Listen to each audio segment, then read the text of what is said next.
मारपीट तक करते थे बच्चों के साथ। और मुझे क्या पता आयुष वाली में इतनी नफरत ले रहा मेरे लिए अपने दिल में। तो क्या आपका बेटा ऐसा कर सकता है कि नहीं कर सकता?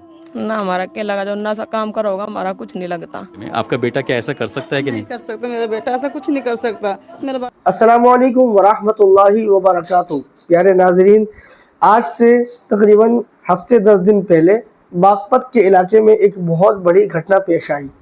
घटना ये आई कि एक मुफ्ती साहब यानी मौलवी साहब की बीवी को उनके साथ में 2 बच्चियों को कत्ल कर दिया गया। और सिर्फ इतनी बात थी कि मौलवी साहब अपने पढ़ाने वाले बच्चों को मारते थे, उन्हीं बच्चों में से किसी ने इन तीनों लोगों को कत्ल कर दिया गया। ये ऐसी खबर थी कि इस खबर ने पूरे हिंदुस्तान के अंदर तहलका मचा दिया। अब शिक्षक पढ़ाने वाले पढ़ने वालों बच्चों को भी सख्ती करने से डर रहे हैं। मामला क्या है, जब ये खबर वहाँ पे जाके उन बच्चों से मालूम की गई जिन्होंने कत्ल किया गया था, उनके माँ बाप से पूछा गया तो उनका क्या जवाब था। और ख़ुद मौलवी साहब जो कि बच्चों को पढ़ाते थे, जिनकी बीवी और 2 बच्चियों को कत्ल कर दिया गया था, उनसे जब मालूम किया गया तो आप भी सुनकर हैरान हो जाएंगे। आप पूरी खबर अपनी स्क्रीन में देख सकते हैं। हम इंशाल्लाह आगे बात करेंगे। वीडियो क्लिप आपकी स्क्रीन पर। नमस्कार, आदाब, सत श्री अकाल। मैं उस्मान सैफी। आज हम हैं उत्तर प्रदेश के ज़िला बागपत का एक थाना लगता है दोघट, और दोघट थाना क्षेत्र का एक गांव लगता है गागनोली। गागनोली में जो शेख वाली बड़ी मस्जिद है, वहां पर मुफ्ती साहब की बीवी का और उनकी 2 बेटियों का कत्ल हो जाता है। और ये वही गली है, और आप हैं दोघट थाने के SHO, नाम है सूर्यदीप सिंह। बेटियों का कत्ल हो जाता है, और ये वही गली है। और आप हैं दोघट थाने के SHO, नाम है सूर्यदीप सिंह जी। तो इन्हीं से जानने की कोशिश करेंगे कि आखिरकार जब ये घटना का रिक्रिएशन किया था उन आरोपियों के द्वारा, कि कैसे कैसे उन्होंने घटनाक्रम को अंजाम दिया था। तो यही पूरा घटनाक्रम जानने की कोशिश करते हैं SHO साहब से। Sir please. जी। ये मस्जिद है, इसके 2 पोर्शन है। ऊपर के पोर्शन में जो मुफ्ती साहब हैं वो अपने परिवार के साथ रहते हैं, इसके ऊपर। और एक पोर्शन यहाँ पे है, यहाँ पे भी बैठ के बच्चे पढ़ाई कर लेते हैं। और ये इधर हाथ धोने का टॉयलेट। और यहाँ जो CCTV कैमरे हैं, एक कैमरा ये है यहाँ, ये जो है सैफी साहब ये उसे कवर करता है जीने को, जो मस्जिद की छत पे जा रहा है। और एक कैमरा ये हमारा वो है जहाँ पे इन सारे कैमरों का DVR रखा हुआ है अंदर। अच्छा अच्छा। जहाँ पे इनका सेटअप था DVR का। तो जो 2 बच्चे थे जो यहाँ पे जूनियर हाई स्कूल में पढ़ते थे, यहीं पे ही 8th क्लास में, और वो यहाँ पे भी आगे पढ़ाई लेते थे उनसे। तो वो पहले आए, उनकी जो है इन्होंने 2 बार पिटाई कर दी थी पहले। जो उनमें जो बड़ा था उसकी पिटाई कर दी थी, और जो छोटा वाला था उसकी 1 ही बार करी थी, बड़े की 2-3 बार कर दी थी। इनकी जो वाइफ थी उन्होंने भी 1 बार उसे डांट दिया था। इस बात को ये जो है बहुत ज़्यादा मन से लगाए हुए थे।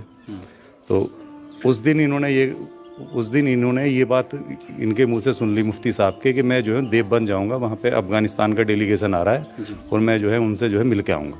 क्योंकि ये जो हैं ये भी जो है मतलब देवबंद से ही जुड़े हुए हैं यहाँ पे मुफ्ती साहब जो हैं। तो इन लोगों ने प्लान बना लिया कि आज जो है ये यहाँ पे अकेली रहेंगी और हमें जो है इनके साथ ये वारदात करनी। उसके बाद इन दोनों ने 12 बजे के आसपास इस कमरे में गए, और जब ये निकले तो वो जो है बंद कर दिया DVR। अच्छा, वो जो ये अंदर जाता है बच्चा, तो वो कौन से कैमरे में आ जाता है? उससे पहले DVR बंद करने से पहले वो बच्चा इधर से जाता है छत पे। अच्छा। छत पे यहाँ खड़ा था पहले, उसने देखा, फिर यहाँ से गया छत पे। तो 13-14 मिनट बाद वो फिर वापस आया। वो छत पे रहता है? हाँ, और फिर वापस आके यहाँ खड़ा हो गया, फिर अंदर जाके उसने वो बंद कर दिया। इस बात का इसराना को पता नहीं चल पाया था कि वो ऊपर आया? वो मैं अभी आपको जो ऊपर जाके वहाँ की जो वास्तविक स्थिति है वो दिखाता हूँ। अच्छा। एक बार यहाँ से दिखाई देते हैं कि वो यहाँ से कैसे गए।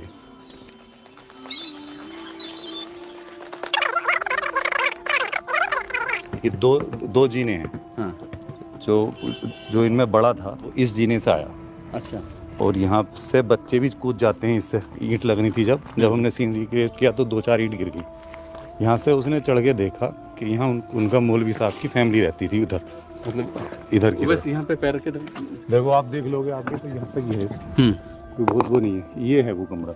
अच्छा, इसका इस सामने जो आप कमरा दिख रहे हैं, दरअसल इसी कमरे में मुफ्ती साहब की बीवी, ये मस्जिद का हुजरा है। यहाँ से आप दिखाने की कोशिश करना, ये हुजरा है जहाँ पर मौलवी साहब रहते थे। इसमें एक कमरा है, लेटरिन बाथरूम, बाकी सब चीज़ें हैं। और यही वो जगह थी, क्योंकि आसपास की जो दीवारें हैं वो लगभग सामान्य से कम थोड़ी सी ज़्यादा हैं। अगर कोई आदमी खड़ा हो जाएगा तो शायद बाहर के लोगों को किसी को दिखाई भी नहीं देगा।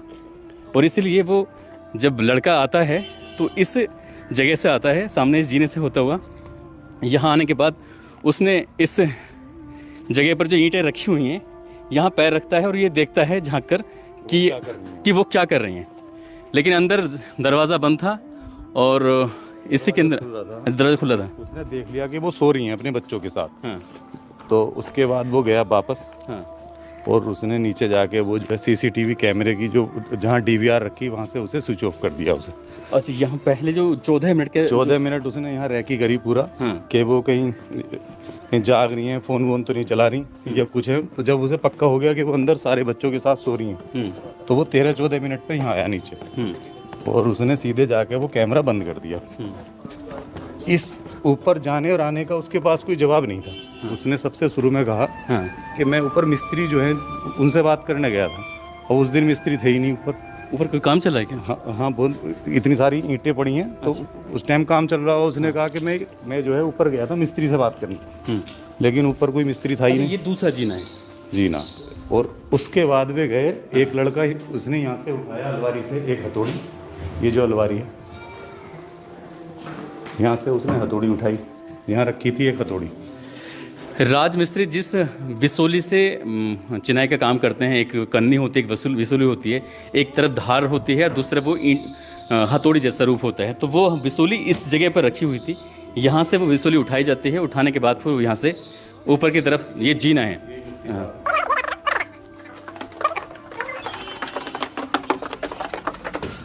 वो यहाँ से आए। ये मस्जिद का हुजरा है, जिस हुजरे की अभी हम बात कर रहे थे। हुजरा यानी कि कमरा। इस कमरे में मौलाना साहब अपनी अहलिया के साथ यहाँ रह रहे थे। उनकी 2 बेटियाँ होती हैं। और बड़ी हैरान करने वाली बात यह है कि जो मुफ्ती साहब की अहलिया यानी कि उनकी बीवी करीब 5 या 6 महीने की गर्भवती भी थी जब उनके साथ ये हादसा हुआ है। तो यही मौलाना साहब हैं।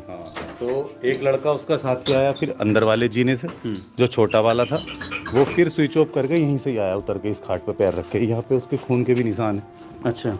थे उस दिन वो। अच्छा, ये ब्लड के निशान। हाँ, यहाँ से लिए थे तो उधर भी लगा। अच्छा, यहाँ लगा हुआ है। तो ये तो मेरे ख्याल से 7-8 फीट से ज़्यादा होगी वो तो।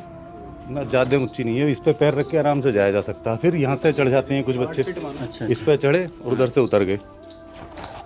तो फिर वो आया यहाँ पे उनके साथ, और उसका साथी यहाँ से आ गया, वो इधर से आया, हथौड़ी ले गए। ये देखो, ये रूम है, अभी भी यहाँ पे काफी ब्लड है। एक बार अंदर जाके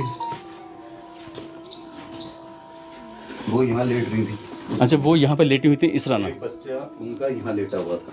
इसराना यहाँ पर लेटी हुई है। एक बच्चा इधर था और जो छोटा बच्चा उनके साथ यहाँ था। और जो बड़ी बेटी थी वो इधर थी बेड पे। तो वो आया, उसने सीधे आके उनके इसराना के सिर में मारा। तो ये देखो जो ब्लड है ये पहले हथौड़े का है।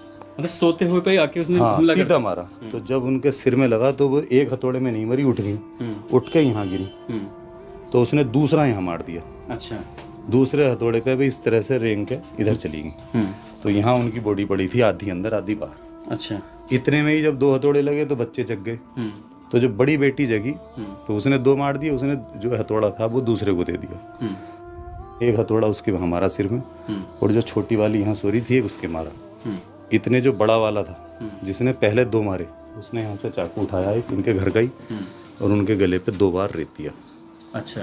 रेतने के बाद वो आए बाहर, और इधर बाथरूम में जाके उन्होंने हाथ धोए।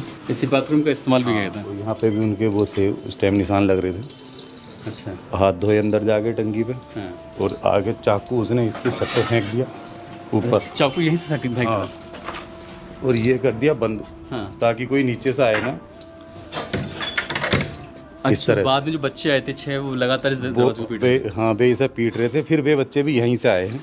उन्होंने देखा है जो इनके स्टूडेंट हैं, बच्चे यहाँ पे जो पढ़ रहे हैं। हाँ। तो वो भी फिर यहीं से ही आए, इधर से ही। और ये दोनों फिर यहाँ से इस पे रख के पैर, वो जो निशान लग रहा है उधर की तरफ रख के पैर चढ़ के। और एक जना जाके एक जना तो गया कपड़ों पे कलफ लगवाने, और एक जने ने जाके कबड्डी खेली। नीचे जो वो गया, दूसरा एक चीज़ रह गई, तो उसने जो हथौड़ी अलमारी से उठाई थी वो उसने इस जगह गिरी। आ जाओ आप बता दो।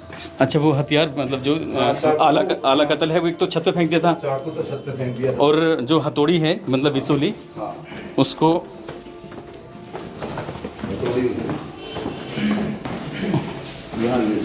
उसको यहाँ पर उसने डाल दिया। अच्छा, इधर इसके अंदर। फिर उसी की निशानदेही पे उसको बरामद कर लिया। हाँ, वो पूरा सीन रिक्रिएट किया है, उसकी वीडियो है, मैं दिखा दूंगा आपको। और उसके बाद वो जो है यहाँ से चले गए। फिर ये है मुफ्ती साहब बता देंगे। उसके बाद आए 2 बजे, और 2 बजे आके उन्होंने ही फिर ये CCTV ऑन करा। एक बात मैं फिर से रिपीट करना चाहूँगा, अगर वो CCTV कैमरे ना लगे होते तो क्या ये जांच इसी दिशा में चलती जिस दिशा में है? नहीं, बिल्कुल नहीं। फिर क्या करते हैं? फिर तो बहुत ज़्यादा मुश्किल हो जाता। और खुद इनसे पूछा था मौलवी साहब से हमने, तो इनका भी शक उन बच्चों पे नहीं था। हाँ, एक दो महीने पहले इनकी यहीं के रहने वाले एक आध व्यक्ति से जो है मतलब झड़प हो गई थी, तो उसी का नाम ये बता रहे थे कि भाई मेरा तो किसी से कोई मतलब नहीं है, मैं तो दीन ईमान की पढ़ाई पढ़ाता हूँ यहाँ। रो रहे हैं अभी भी, देखो हाँ, जाहिर सी बात है कि मेरा कोई मान